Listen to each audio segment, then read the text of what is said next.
In this video we learn about fossil fuels. What are fossil fuels? ये पूरा paragraph learn करना बहुत important है. So first I explain in brief. जब किसी भी प्लांट और एनिमल का डेथ हो जाता है तो उसके बाद कोई कोई प्लांट्स और एनिमल्स ऐसा होता है कि वो सॉइल में ही रह जाता है और वो धीरे धीरे डिकम्पोज होते रहता है. फिर क्या होगा, वो सॉइल में, उसके ऊपर तो सॉइल का लेयर आते जाएगा तो धीरे धीरे वो, जैसे यहाँ पर एक सॉइल का लेयर है, यहाँ पर कोई डेड प्लांट है, फिर over millions of years soil इसके ऊपर और आते जाएगा. तो अब क्या होगा, ये ऑर्गेनिज्म, ये लिविंग बीइंग जो ट्री था, ये इतना प्रेशर और अर्थ का इतना हीट, हाई टेम्परेचर, सब कुछ के कारण डिकम्पोज हो जाएगा और फॉसिल फ्यूल बन जाएगा. तो इसी तरह से फॉसिल फ्यूल्स फॉर्म होता है. Fossil fuels are the fuels that are formed by decomposition of animal and plants matter buried deep under the surface of the earth. कोई भी एनिमल या प्लांट मैटर जब अर्थ के बहुत अंदर में दब जाता है तो at high temperature and pressure prevailing there, मतलब वहाँ रहता है जो हाई टेम्परेचर एंड प्रेशर, उसके अंडर में वो फॉसिल फ्यूल में कन्वर्ट हो जाता है. लेकिन इस प्रोसेस को होने में मिलियंस ऑफ ईयर्स लगता है. तो इसीलिए फॉसिल फ्यूल्स इतना इम्पॉर्टेंट होता है, इतना वैल्यूएबल होता है. जिस चीज़ को फॉर्म होने में मिलियंस ऑफ ईयर्स लग रहा है, उसको हम लोग इजीली कैसे डिस्ट्रॉय होने दे देंगे.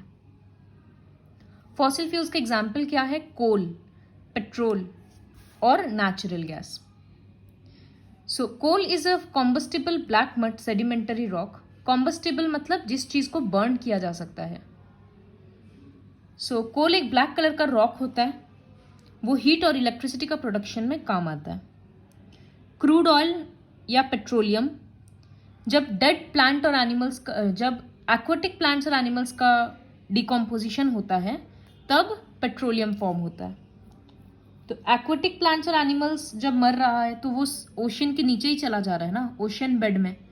तो इसका मतलब पेट्रोल कहाँ से मिलेगा, ओशन से ही मिलेगा. तो जब समुद्र के, ये ओशन का बेड और ऊपर में पूरा पानी है, तो ड्रिल करके पूरा नीचे तक और ड्रिल किया जाता है ताकि ये फ्लोर के नीचे से पेट्रोल मिले. So this was form from dead sea creatures. These dead sea creatures fell to the seabed, जहाँ उन लोगों की बॉडी में केमिकल चेंजेस होने लगा क्योंकि बहुत बैक्टीरियाज प्रेजेंट थे, रहता है, और इसके वजह से वो पेट्रोलियम में कन्वर्ट हो गया. फिर नेचुरल गैस, जिस तरह से पेट्रोलियम फॉर्म होता है उसी तरह से नेचुरल गैस भी होता है. तो जैसे ये ओशन का बेड है, दिस इज ओशन बेड, फिर इसके ऊपर पूरा पानी है, तो यहां पर कहीं पेट्रोल है, पेट्रोलियम, और पेट्रोल के ऊपर रहता है नेचुरल गैस. क्योंकि वो गैस है तो वो पेट्रोल के ऊपर रहता है. तो कैसे निकाला जाता है, पहले ड्रिलिंग करके, होल करके पेट्रोल तक ऐसे पाइप पहुंचाया जाता है.